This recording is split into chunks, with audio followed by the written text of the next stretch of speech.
또 저희가 준비한 다음 키워드 한번 살펴보겠습니다. 다음 키워드는 관세 폭탄의 와르르입니다. 트럼프가 던진 상호 관세 폭탄이요. 조금 전 오후 1시 1분부터 발효됐습니다. 한국은 25%, 중국은요 무려 104%입니다.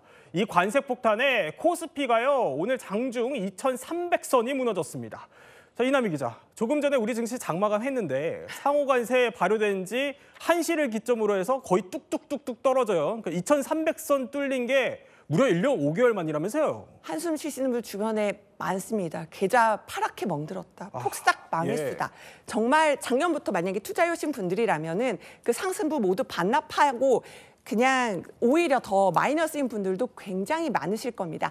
정말 그 마이너스로 딱 되는 시점이 2,300대 밑으로 내려간 시점이 이 상호 관세가 부과되는, 그러니까 미국 동부 시간으로는 9일 자정, 우리 시간으로 오후 1시부터 정말 더 폭락을 하고 있는데요. 정말 트럼프발 경기 침체가 오는 것 아니냐, 이런 두려움에 지금 전 세계가 떨고 있는 상황입니다. 자, 뭐 환율까지도 장중 1,480원 후반까지 치솟았다 이런 얘기들이 들리던데, 자, 강성필 부대변인. 네. 그런데 뉴욕 증시도 혼란이 여전한 상황인 것 같습니다. 그러니까 특히 가장 사실 불똥이 먼저 떨어진 곳이라고 해야 될까요? 요새 아이폰 업체 애플이 거론이 돼요. 그러니까 미국 소비자들이 요새 패닉 바잉, 그러니까 거의 혼돈 상태에서 계속 뭐 사재기한다 이런 얘기들이 들리던데 왜 그런 거예요? 그러니까 이제 아이폰을 만드는 곳이 바로 중국입니다. 그런데 중국에서 맞불 관세 정책을 피자 트럼프가 104%의 관세를 때리겠다라고 으름장을 놓은 거 아니겠습니까? 그렇기 때문에 서로의 관세가 얹히고 얹히다 보니까 예. 당연히 아이폰의 가격만 올라가는 것이고 또 아이폰을 사용하고 있는 소비자로서는 이 부담을 고스란히 떠안는 거죠. 그러니까 문제는 뭐냐면 관세를 올리게 되면 예를 들어서 미국의 기업이 그 부담을 떠안을 수도 있고 혹은 수출을 하는 기업이 떠안을 수도 있는 것이거든요. 근데 만약에 미국의 기업이 떠안게 된다면 그건 미국의 소비자가 또 떠안게 되는 효과가 있기 때문에 네. 트럼프로서는 상당히 긴장을 해야 될 부분이 아닌가 저는 그렇게 생각합니다. 그러니까 미국 소비자가 떠안는다 이런 설명을 해주신 건데, 근데 말씀하신 것처럼 생산 과정 대부분이 아이폰이 사실 중국에서 맞습니다. 진행된다 이렇게 알려져 있어요. 그러니까 그렇다 보니까 미국에서 이 아이폰 가격이 500만 원까지 치솟을 수 있다 이런 얘기들도 들립니다.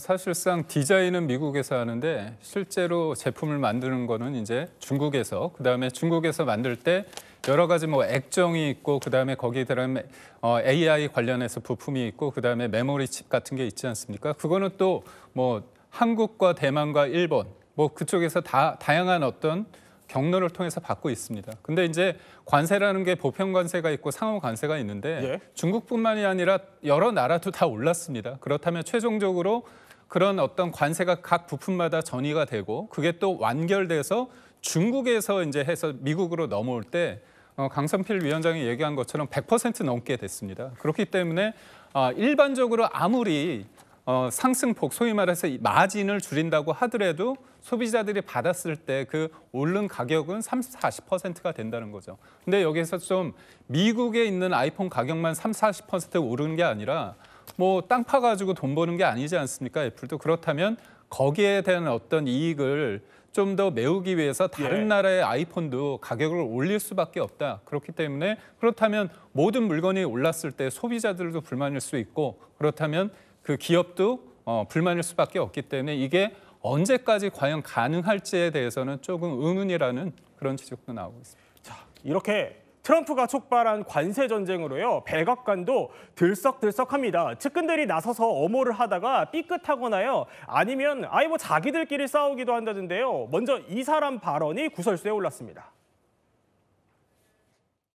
Mr. President, with respect, I think it's disrespectful for you to come into the Oval Office and try to litigate this in front of the American media. I'm trying to stay focused, but I'm very impressed with the VP's.